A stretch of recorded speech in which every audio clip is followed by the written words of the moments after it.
Hi అండి. అందరూ బాగుండాలని కోరుకుంటూ మీరు ఇండియాలో వీసా ఇంటర్వ్యూకి అటెండ్ అవుతున్నారా?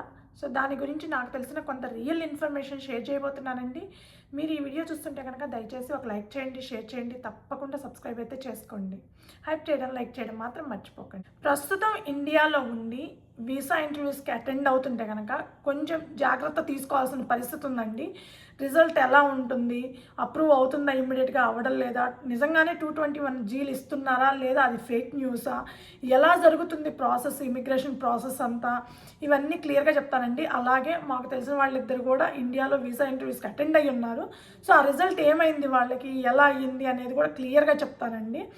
సో మీరు ఆల్రెడీ వీసా స్లాట్స్ క్యాన్సిల్ అయ్యి రీషెడ్యూల్ అయ్యి ఉంటే మీకు వీసా ఇంటర్వ్యూస్ ఫ్యూచర్లో అటెండ్ అయ్యే అవకాశం ఉంటే కనుక కొన్ని జాగ్రత్తలు తీసుకోవాలండి. లేదంటే మాత్రం కొంచెం కష్టమయ్యే ఛాన్సే ఉంది. సో ప్రస్తుతం ఎవరైతే వీసా ఇంటర్వ్యూకి అటెండ్ అయ్యాలో వాళ్ళ గురించి ముందు చెప్తానండి. ఒకళ్ళైతే H1B మీద ఉన్న వాళ్ళు ఢిల్లీలో అటెండ్ అయ్యారు. H1B visa slot December 11th attend అయ్యారు. సో ఇంకొకళ్ళు వచ్చేసి హైదరాబాద్లో బయోమెట్రిక్, అలాగే చెన్నైలో వీసా ఇంటర్వ్యూకి అటెండ్ అయ్యారు. వాళ్ళు మాత్రం ఫ్యామిలీ. ఏం జరిగింది అని అంటే H1B మీద ఢిల్లీలో అటెండ్ అయిన పర్సన్కి క్లియర్గా, అంటే ఫ్యామిలీ లేదండి, ఓన్లీ H1B పర్సన్ మాత్రమే అటెండ్ అవ్వడం జరిగిందంట. అంటే ఇక్కడి నుంచి వెళ్ళి మళ్ళీ తిరిగి అమెరికాకి రావాలనుకునే పర్సన్ డిసెంబర్ 11th అటెండ్ అయ్యారంట ఆయన. సో ఆ అటెండ్ అయినప్పుడు వీసా ఆఫీసర్ క్లియర్గా కొన్ని క్వశ్చన్స్ అడగడం జరిగిందంట. ఆయనకి 221G ఇచ్చారా లేదంటే అప్రూవ్ అయ్యిందా అనేది చెప్తాను. సో ఫస్ట్ అయితే వీసా ఆఫీసర్ అడిగిన కొన్ని క్వశ్చన్స్ ఏంటి అని అంటే, ఎంప్లాయ్మెంట్ గురించి అడిగారంటండి. మీరు ఎక్కడ వర్క్ చేస్తున్నారు, ఎన్నాళ్ళ నుంచి వర్క్ చేస్తున్నారు, ఏ క్లయింట్ లెటర్ అడిగాడంట. ఆ తర్వాత మీరు వర్క్ ఫ్రమ్ హోమ్ చేస్తున్నారా లేదా ఆఫీస్కి వెళ్తున్నారా, ఇది అడిగారంట. ఆ తర్వాత మీరు ఎప్పుడు రిటర్న్ టికెట్స్ బుక్ చేసుకున్నారా, ఎప్పుడు రిటర్న్ అవుతున్నారు, అంటే అమెరికాకి మళ్ళీ ఎప్పుడు వెళ్తున్నారు, టికెట్స్ ఆల్రెడీ బుక్ చేసుకున్నారా లేదా, ఇది అడిగారంట. ఇంకొకటి ఏంటంటే మీకు రీసెంట్గా వీసా చేంజెస్లో ఏదైతే చేంజెస్ వచ్చినాయో వీసాకి సంబంధించి, సో అవి మీకు తెలుసా తెలియదు అని అంటే అప్పటికి అతనికి తెలియదంట. ఇట్లా వీసా స్లాట్స్ క్యాన్సిల్ అయ్యి రీషెడ్యూల్ అవుతున్నట్టు తెలియదంట. నాకు అది తెలియదు నాకు ఏమీ తెలియదు, వెట్టింగ్ పాలసీ గురించి మాత్రం కొంచెం ఐడియా ఉందన్నట్టుగా చెప్పారంట. సో ఆయన క్లియర్గా వీసా ఆఫీసర్ క్లియర్గా చెప్పారంట. సో వెట్టింగ్ పాలసీ అనేది ఒకటి ఉంది, అది నీకు తెలుసా తెలియదా అని కూడా అడిగారంట. తెలుసు అని చెప్పారంట ఆయన. సో చెప్పినప్పుడు మీ సోషల్ మీడియా అకౌంట్స్ అన్నీ మీరు ప్రైవేట్గా ఉన్నాయా లేదా పబ్లిక్ చేశారా అని అడిగారంట. సో పబ్లిక్ చేశామని చెప్పారంట. సో ఇలా కొన్ని క్వశ్చన్స్ ఎంప్లాయ్మెంట్కి సంబంధించి, అలా పర్సనల్గా సంబంధించి కొన్ని క్వశ్చన్స్ అడిగారంట. వీసా ఆఫీసర్ క్లియర్గా వెట్టింగ్ పాలసీ గురించి కూడా తెలుసా తెలీదా, వీసా చేంజెస్ ఈ మధ్య కాలంలో జరిగినాయి తెలుసా తెలీదా, ఇవన్నీ అడుగుతున్నారంట. సో అది వీసా ఇంటర్వ్యూ అయిపోయిన తర్వాత ఆయనకు వచ్చిన రిజల్ట్ 221G ఇష్యూ చేశారట. 220G ఇష్యూ చేసినప్పుడు దాంట్లో ఆ స్లిప్లో క్లియర్గా మెన్షన్ చేసింది, అడ్మినిస్ట్రేటివ్ ప్రాసెస్ వల్ల మీ అప్రూవల్ అనేది చూస్తాము, అంటే మీ అప్లికేషన్ అనేది అడ్మినిస్ట్రేటివ్ ప్రాసెస్లో ఉంది, సో మీకు రిజల్ట్ తెలుస్తుంది అన్నట్లుగా చెప్పారంట. అంటే వాళ్ళు ఎగ్జాక్ట్గా రాసిన లైన్ నేను కాపీ కొట్టలేను కదండి, నాకు అంత గుర్తుండదు. సో ఆయనకున్న స్లిప్లో ఆయన చెప్పింది ఏంటంటే అడ్మినిస్ట్రేటివ్ ప్రాసెస్లో ఉంది మీ అప్లికేషను, సో త్వరలోనే మీకు రిజల్ట్ తెలుస్తుంది అన్నట్టుగా ఉందంట. అంటే బేసిక్గా 221G అనేది మనకి ఇదివరకు అయితే ఎట్లా ఇచ్చేవాళ్ళంటే, ఏదైనా మనం చెప్పే వాటిలో వాళ్ళకి ఏమైనా డౌట్స్ ఉన్నా, సో ఎక్స్ట్రా ఇన్ఫర్మేషన్ ఏమైనా కావాలన్నా, ఎక్స్ట్రా డాక్యుమెంట్స్ ఏమైనా కావాలన్నా 221G ఇచ్చేవాళ్ళు మనకి ఎల్లో స్లిప్. అలా కాకుండా ఇప్పుడు మోస్ట్ ఆఫ్ ద పీపుల్కి చాలామందికి 221G ఇష్యూ చేస్తున్నారంట. మీరు వర్క్ వీసా మీద ఉన్నారా, స్టూడెంట్ వీసా మీద ఉన్నారా, లేకపోతే డిపెండెంట్ వీసా మీద ఉన్నారా అనేది పాయింటే కదంట. మ్యాక్సిమం 221Gలు ఇష్యూ చేస్తున్నారంట, కేవలం అడ్మినిస్ట్రేటివ్ ప్రాసెస్. ఈ అడ్మినిస్ట్రేటివ్ ప్రాసెస్ అనేది ఏంటి అని అంటే, మీకు క్లియర్గా అండి మీ బ్యాక్గ్రౌండ్ చెక్ చేయడము, మీ డాక్యుమెంట్స్, మీరు సబ్మిట్ చేసిన డాక్యుమెంట్స్, మీరు సబ్మిట్ చేసిన ఇన్ఫర్మేషన్ అంతా నిజమా కాదా అని చెక్ చేయడము, ఇప్పుడు ప్రస్తుతం ఉన్న సిచ్యువేషన్లో మీ సోషల్ మీడియా అకౌంట్స్ మీరు చెప్పింది నిజమా కాదా అని చూడటము. అండ్ నేను చెప్పింది ఢిల్లీలో అటెండ్ అయిన ఆయనకి రెండు అకౌంట్లు ఉన్నాయంటండి. ఒకటి లింక్డ్ఇన్ అకౌంట్ ఉందంట, ఎందుకంటే అమెరికాలో ఉండే జాబ్ మారాలి అంటే లింక్డ్ఇన్ అకౌంట్ మ్యాక్సిమం అడుగుతుంటారు. సో లింక్డ్ఇన్ అకౌంట్ మ్యాక్సిమం పీపుల్కి ఉంటుంది అనమాట. సో లింక్డ్ఇన్ అకౌంట్ అడుగుతారు, ఉందంట ఆయనకి. అలాగే ఇన్స్టాగ్రామ్ అకౌంట్ ఉందంట. సో ఆ రెండు అకౌంట్స్ ఉన్నాయంట, అవి పబ్లిక్ చేశారంట. సో ఇవన్నీ మీ సోషల్ మీడియా అకౌంట్స్ కానీ అన్నీ చెక్ చేస్తారు, క్లియర్గా చెక్ చేస్తారండి. సో ఈ అకౌంట్స్ అన్నీ ఎందుకు చెక్ చేస్తారంటే, ఈ బ్యాక్గ్రౌండ్ చెక్ అంతా ఎందుకు అని అంటే మీరు ఇచ్చిన ఇన్ఫర్మేషన్ కరెక్టా కాదా అని తెలుసుకోవడం కోసం. సో లింక్డ్ఇన్లో ఏం చూస్తారు, మెయిన్గా లింక్డ్ఇన్ ఏంటంటే ఎంప్లాయ్మెంట్ బేస్కి సంబంధించింది కదా. సో మన ఎక్స్పీరియన్స్ కానీ, మన ఎడ్యుకేషన్ కానీ, మనం ఎక్కడ వర్క్ చేసాము, ఎన్నాళ్ళు వర్క్ చేసాము, ఏ డిజిగ్నేషన్లో వర్క్ చేసాము, ఏ స్కిల్ సెట్ మీద వర్క్ చేసాము, ఇవన్నీ క్లియర్గా తెలిసిపోతాయి. ఒకవేళ మనం అమెరికాలోనైనా సరే, ఇండియాలోనైనా సరే, మనకి ఏమైనా జాబ్ గ్యాప్ ఉన్నా కూడా క్లియర్గా తెలిసిపోతుంది. ఎందుకంటే మనం అంత దూరం ఆలోచించి అవి ఏమేమో అడ్జస్ట్మెంట్లు అంత ఈజీగా చెయ్యం కదా. సో దానికి సంబంధించి ఉంటుంది. రిమైనింగ్ సోషల్ మీడియా అకౌంట్స్ అన్ని ట్విట్టర్ కానీ, ఫేస్బుక్ కానీ, ఇన్స్టాగ్రామ్ కానీ, యూట్యూబ్ కానీ, ఇలాంటివి ఏవైనా సరే మీకు మ్యారేజ్ స్టేటస్ ఏంటి అనేది తెలుసుకోవడానికి, మీరు ఎలాంటి అవి ఫాలో అవుతున్నారు, మీరు అమెరికాకి వ్యతిరేకంగా ఏమైనా చేశారా ఇదివరకు ఎప్పుడైనా, సో అలాంటివన్నీ తెలుసుకోవడానికండి. సో ఇది సోషల్ మీడియా అకౌంట్స్ చెక్ చేయడానికి మెయిన్ రీజన్. సో ఆయనకి జరిగింది 221G. 2 days తర్వాత చెక్ చేసుకున్నారంట, రెఫ్యూజ్డ్ అని ఉందంట. సో రెఫ్యూజ్డ్ అని అంటే ఇమ్మీడియట్గా రెఫ్యూజ్ అయిపోయింది, మీ దగ్గర అప్రూవల్ కానట్టు కాదండి. అది మాత్రం గుర్తుపెట్టుకోండి. ఎవరికైనా సరే ఇమ్మీడియట్ అప్రూవల్ అయితే ఇప్పుడు ఉన్న పరిస్థితుల్లో మ్యాక్సిమం 80 to 90% ఇమ్మీడియట్ అప్రూవల్ అయితే రావటం లేదు. 221G ఎక్కువగా ఇష్యూ చేస్తున్నారు. ఏంటంటే బ్యాక్గ్రౌండ్ చెక్ చేయాలి, కొత్త పాలసీలు రూల్స్ వల్ల బ్యాక్గ్రౌండ్ చెక్ చేయాలనే ఉద్దేశంతో అది ఇస్తున్నారు. సో 2 days తర్వాత ఆయన చెక్ చేసుకుంటే రిఫ్యూజ్డ్ అనే ఉందంట. సో అది కామనే కదండి, ఇది వరకు కూడా అట్లాగే ఉండేది. ఎవరిదైనా హోల్డ్ చేసి పెడితే అట్లాగే పెట్టేవాళ్ళు, తర్వాత అడ్మినిస్ట్రేటివ్ ప్రాసెస్ అని, తర్వాత అప్రూవల్ అని ఉండేది. సో ఇట్లా రిఫ్యూజ్డ్ అని ఎన్ని రోజులు ఉంటుందంటే తెలియదు. అది వీక్స్ ఉండొచ్చు, డేస్ ఉండొచ్చు, మంత్స్ కూడా ఉండొచ్చు.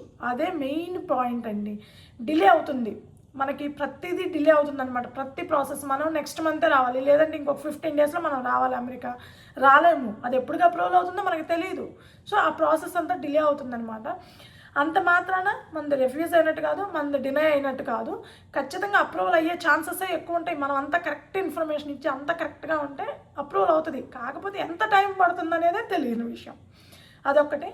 ఇంకొకటి రెండో ఎగ్జాంపుల్ చెప్తానన్నాను కదండి. అదేంటంటే వీళ్ళ ఫ్యామిలీ H1B వాళ్ళు కాదండి, కేవలం H4 మీద ఉన్న పిల్లలు, తల్లి మాత్రమే వెళ్ళారు. హైదరాబాద్లో బయోమెట్రిక్ వెళ్ళారు, అక్కడ ఎలాంటి ప్రాబ్లం లేదంట. చెన్నై వీసా అంటే వాళ్ళకి స్లాట్ చెన్నైలో దొరికిందంట. సో చెన్నైలో అటెండ్ అయ్యారంట. సో చెన్నైలో అటెండ్ అయినప్పుడు H4, ఆమెకి H4 EAD కూడా లేదండి, కేవలం H4 మీదే ఉంది. H4 వాళ్ళకి కూడా మీకు 221G ఇచ్చారంట. ఆమెకు కూడా 221G ఇచ్చారు. అట్లాగని అందరికి ఇవ్వటం లేదంటే కానీ మోస్ట్ ఆఫ్ ద పీపుల్కి ఆమె అబ్జర్వ్ చేసిన దాని ప్రకారం, ఆమె చెప్పింది నాకు, నేను అబ్జర్వ్ చేసిన దాని ప్రకారం ఏమో ఇస్తున్నట్లుగా ఉండారు ఎక్కువ మందికి అన్నట్లుగా చెప్పింది. సో ఆమెకు కూడా 221G ఇచ్చారంట. డిసెంబర్ 7th కానీ 9th కానీ అండి ఆమె ఇంటర్వ్యూకి అటెండ్ అయింది, చెన్నైలో అటెండ్ అయింది. సో చెన్నైలో అటెండ్ అయితే ఆమెకి 221Gనే ఇచ్చారంట. సేమ్ అడ్మినిస్ట్రేటివ్ ప్రాసెస్ అని చెప్పారంట. కాకపోతే ఆమె రీసెంట్గా చెక్ చేసుకున్నప్పుడు ఒక 5 days తర్వాత ఏం చెక్ చేసుకుంటే ఆమెది అప్రూవల్ అని వచ్చిందంట. అది మాత్రం జరిగింది. అంటే బేసిక్గా ఇక్కడ ఏం జరుగుతుందంటే అందరి డినై చేయడమో, అందరి రిఫ్యూజ్ చేయడమో చేయటం లేదండి, క్యాన్సిల్ చేయడం కానీ అట్లా ఏమి చేయటం లేదు. సో ఆ అడ్మినిస్ట్రేటివ్ ప్రాసెస్ వల్ల బ్యాక్గ్రౌండ్ చెక్ చేయాలనే ఉద్దేశంతో కొంచెం టైం గ్యాప్ అయితే తీసుకుంటున్నారు. అది మాత్రం చాలా వరకు జరుగుతుందండి. అంత మాత్రం మీరు దిగులు పెట్టుకొని అది అవ్వదు, ఇంకా టెన్షన్ పడాల్సిన అంత అవసరం అయితే లేదు. నాకు తెలిసినంత వరకు మనం కరెక్ట్ ఇన్ఫర్మేషన్ ఇస్తే, మనం అన్నీ కరెక్ట్గా ఉండాలండి, కరెక్ట్ ఇన్ఫర్మేషన్ ఇవ్వాలి. H4 మీద ఉన్న, స్టూడెంట్ వీసా మీద ఉన్న మీ సోషల్ మీడియా అకౌంట్స్ అయితే అన్నీ చెక్ చేస్తున్నారండి. సో ఏదైనా సరే మీరు సోషల్ మీడియా అకౌంట్స్, మీ అకౌంట్స్ కొన్ని హైడ్ చేసి, కొన్ని ఇచ్చి, లేదంటే కొన్ని ఇట్లా చేసి అట్లా చేసి చెయ్యొద్దు.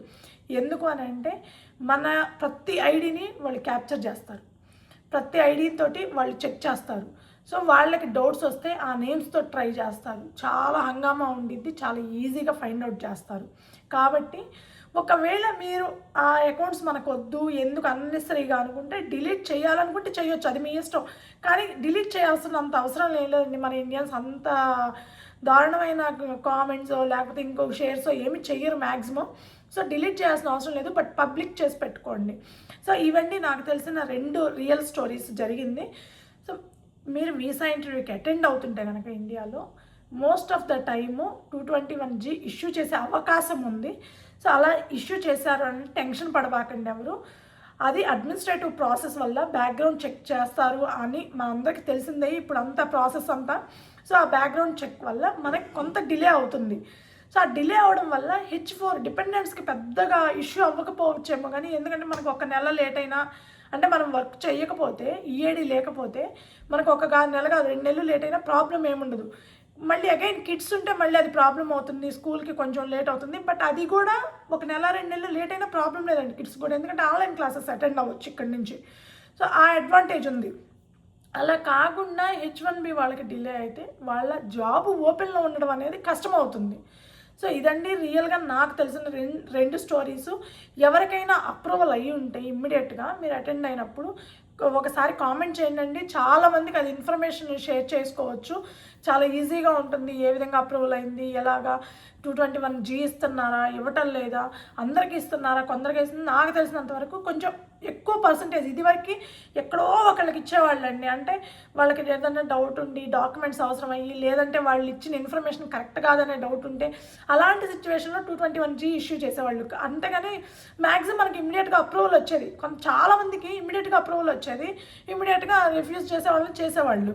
కొంతమంది ఎక్కడో ఒకళ్ళకి 221G ఇచ్చేవాళ్ళు. కానీ ఇప్పుడు మోస్ట్ ఆఫ్ ద పీపుల్కి 221G ఇస్తున్నారు, కేవలం అడ్మినిస్ట్రేటివ్ ప్రాసెస్ బ్యాక్గ్రౌండ్ చెక్స్ చేయాలనే ఉద్దేశంతో. సో ఇదండి నాకు తెలిసిన 2 రియల్ స్టోరీస్. 221G నిజంగా కన్ఫామ్గా ఇస్తున్నారా అంటే ఎక్కువ మందికి ఇస్తున్నారనే నాకు తెలిసిన ఇన్ఫర్మేషన్ అండి. సో మీరు కనుక వీసా ఇంటర్వ్యూకి వెళ్తుంటే కనుక ఒకసారి చూసుకొని వెళ్ళండి. అండ్ వీసా స్లాట్స్ గురించి నాకు కొంచెం ఇన్ఫర్మేషన్ తెలిసిందండి. సో వీసా స్లాట్స్ అయితే ఎక్కడ ఇమ్మీడియట్గా అవైలబిలిటీలో లేవు, చాలా అంటే చాలా టైం తీసుకుంటున్నారు. ఎక్కువ అవైలబిలిటీలో ఉంది ఒకటి కోల్కతా ఉన్నట్టుందండి, అది కూడా 2 monthsకి 2.5 monthsకి ఉన్నాయి స్లాట్స్. ఇంకొకటి వచ్చేసి హైదరాబాద్ ఉన్నాయి అనుకుంటానండి, హైదరాబాద్ కూడా 2.5 months 3 monthsకి దొరుకుతున్నాయి అనుకుంటాను. సో ఈ 2 ఏరియాల్లో నాకు తెలిసినంత వరకు ఒక 2 months 3 months మధ్యలో స్లాట్స్ అయితే దొరుకుతున్నాయండి. సో ఢిల్లీ అయితే ఆల్మోస్ట్ ఇంకా దొరకటం లేదు అట్లుంది. ఢిల్లీ, చెన్నై అనుకుంటాను, చెన్నై కూడా లేవనుకుంటానండి. చెన్నై 4 months తర్వాత 5 months తర్వాత దొరుకుతున్నాయి అనుకుంటాను. సేమ్ ముంబై కూడా అంతే, 6 months 5 months తర్వాత దొరుకుతున్నాయి. సో కొంచెం ఎర్లీగా మనకి స్లాట్స్ కావాలనుకుంటే హైదరాబాద్, కోల్కతా దొరుకుతున్నట్లున్నాయి, ఒకసారి చెక్ చేసుకోండి. సో ఇదండి మీరు వీసా ఇంటర్వ్యూకి వెళ్తుంటే తీసుకోవాల్సిన జాగ్రత్తలు. అండ్ మీరు ఒకవేళ వీసా ఇంటర్వ్యూకి అటెండ్ అయితే మీకు ఎలా జరిగింది ప్రాసెస్ అనేది ఒక్కసారి కామెంట్ చేయండి, అది చాలామందికి హెల్ప్ అవుతుంది. సో ఈ వీడియో మీకు నచ్చుంటే కనుక దయచేసి ఒక లైక్ చేయండి, షేర్ చేయండి, తప్పకుండా సబ్స్క్రైబ్ అయితే చేసుకోండి. Thank you.